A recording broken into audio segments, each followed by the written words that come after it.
They're taking U.S. empire out of it, and they're having it basically be a direct weapon of the bankers.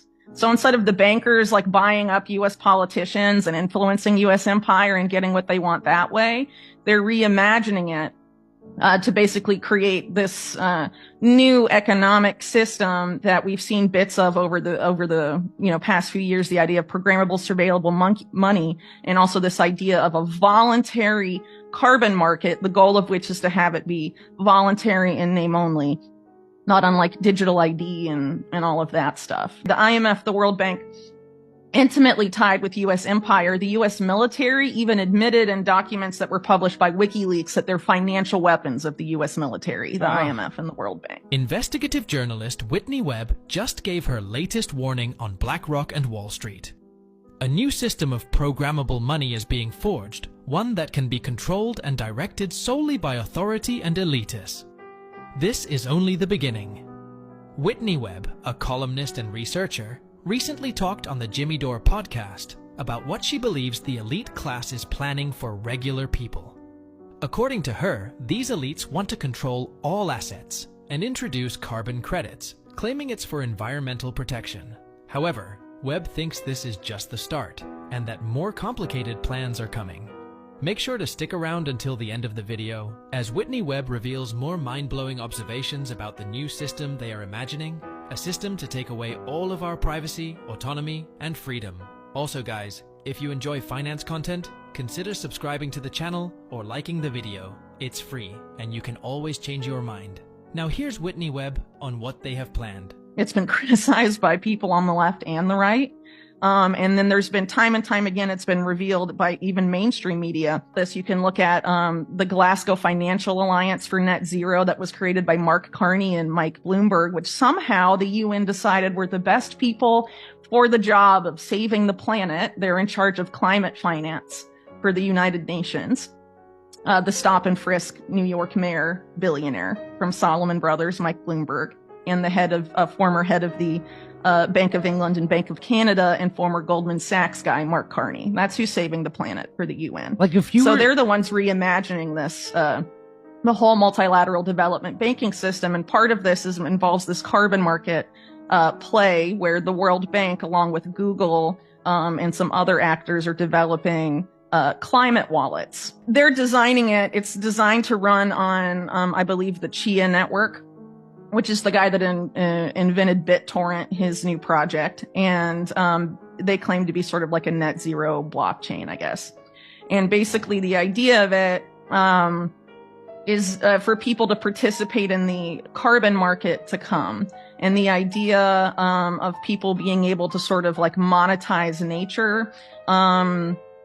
And there's a whole lot of stuff going on with carbon credits and carbon markets right now, and it's a very murky legal area. And I'm very concerned about it because there's this whole mentioned but relatively unexplored issue of so-called carbon rights, where the person that buys the carbon credit can get rights to the carbon in the forest the credit represents. Does that make sense? Yes. So like, I buy a carbon credit in this forest, this Colombian rainforest, and now I am potentially the owner of the carbon in those trees, so I can decide what happens to that carbon. And the people that actually like own the land, or like Colombians, they don't necessarily own it anymore, potentially. This is like this murky gray area, so it's opening the way up, I think, to some land grabs in the global south. So a lot of very disturbing things happening in carbon market land, and even under the idea of, reducing CO2 levels and all of that. The carbon market, as it's been functioning, just hasn't done that. It's been criticized by people on the left and the right. And then there's been time and time again, it's been revealed by even mainstream media that up to 90% of all carbon credits on the market right now are completely worthless and meaningless. So it's basically like the junk bond scandal of the 1980s again. And what's interesting is that the person that invented carbon markets and carbon credit trading is a guy named Richard Sander, who worked at Drexel Burnham Lambert, the junk bond scandal bank of the 1980s. He was a senior vice president until he was brought in by the George Bush Sr. administration to apply free markets to environmental issues for Bush Sr.'s EPA, and then was contacted by this like Rockefeller oligarch guy who was at the UN named Maurice Strong to develop the same solution for carbon. And he's also the father of derivatives of financial futures, which of course helped explode in 2008.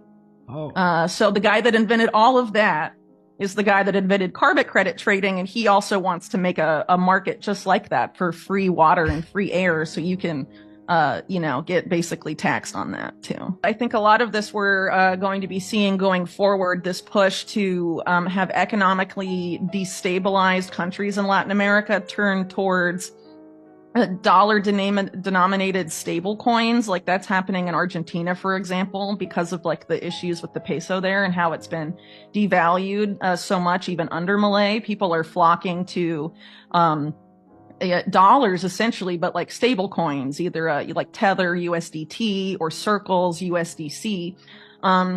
And this whole crypto ecosystem in Argentina is pretty much, largely managed by this one particular network that's intimately tied to the satellite company I was talking about.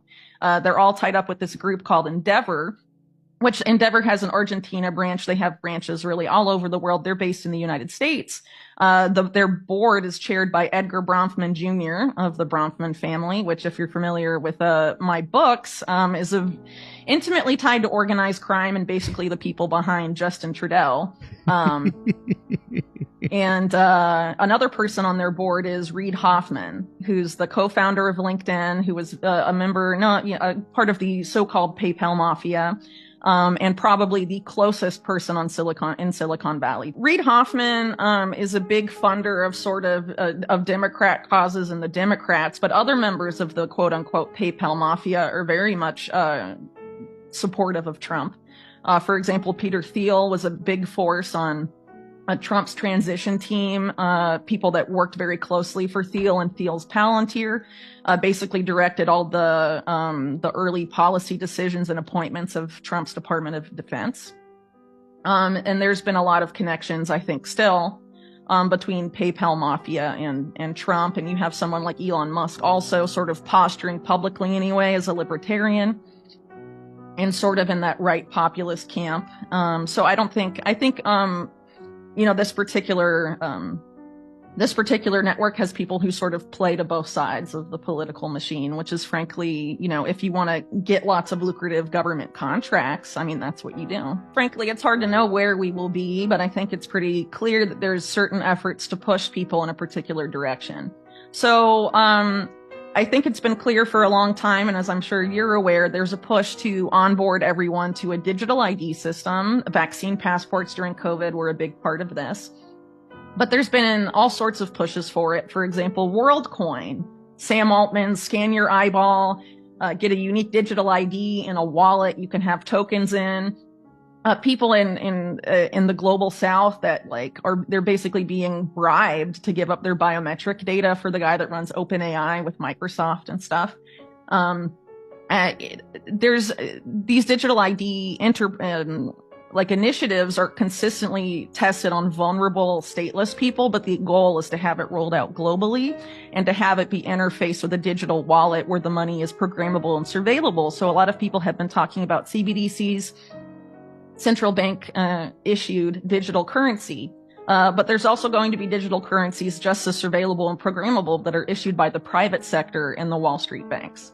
And that isn't being talked about enough. Right. So one of the stable coins I mentioned earlier that people in Argentina are being rapidly onboarded to because their currency is being destroyed, Tether recently onboarded the FBI and Secret Service to its platform. So everyone that uses Tether gets to use their money under the watchful eye of American intelligence, essentially. And those same actors, the FBI and the Secret Service, are part of this public-private partnership housed within the World Economic Forum. It's basically U.S., Israeli, and UK intelligence, plus a lot of big banks and PayPal. Their ambition is to end online anonymity, and with that, also financial anonymity. So we're seeing unprecedented crackdowns on, financial privacy tools, both for cryptocurrency and for regular transactions, and big pushes from all across the internet, really, to have you tie your government issued ID to what you do online, whether it's your social media account or really anything. And so the goal here is to have, create a completely surveillable system based on biometrics and with money that the government or whoever can directly program and surveil. So programming it means that you can only use the money for what they say you can use it for, and you can only send it to who they say you can send it to. Yeah. And the goal is to onboard the whole world onto that. And they consistently test this stuff first in a global south.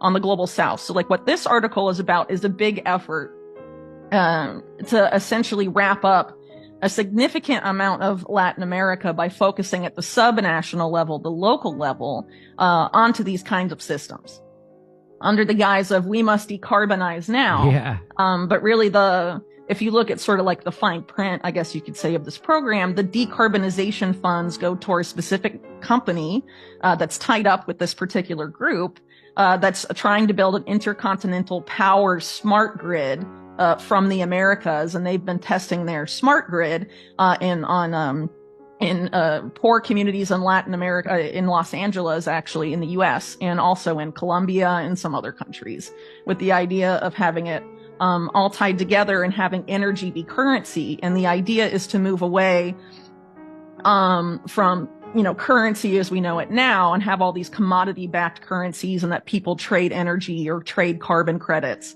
And basically, it's complicated. There's a lot of different reasons for why they're moving in that direction. Part of it is because of the insane amount of debt that the world is saddled with. You have to park that debt in certain places. You have to find ways to manage it, right? And so, some of these stable coins are being used for that. Carbon credits are being used for that. Actually, RFK's vice president, Nicole Shanahan, was running or managing a project at Stanford Law that was about using carbon credits to facilitate quantitative easing, which is, the endless money printing by the Federal Reserve.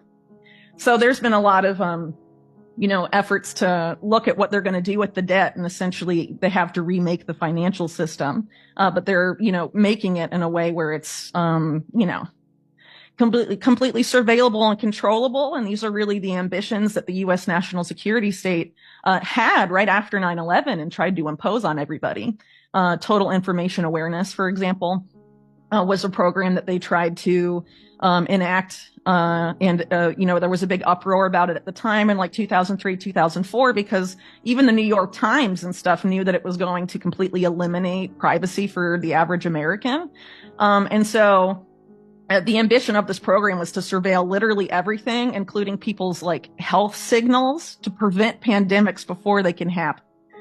To prevent financial crime before it can happen. Whitney Webb explains that the Glasgow Financial Alliance for Net Zero wants the financial sector to help reduce carbon emissions by creating carbon markets and digital climate wallets, similar to cryptocurrency wallets. However, these carbon credits could lead to land disputes and are often seen as ineffective. She thinks that central bank digital currencies will become common, which could reduce personal freedoms and increase surveillance on individuals.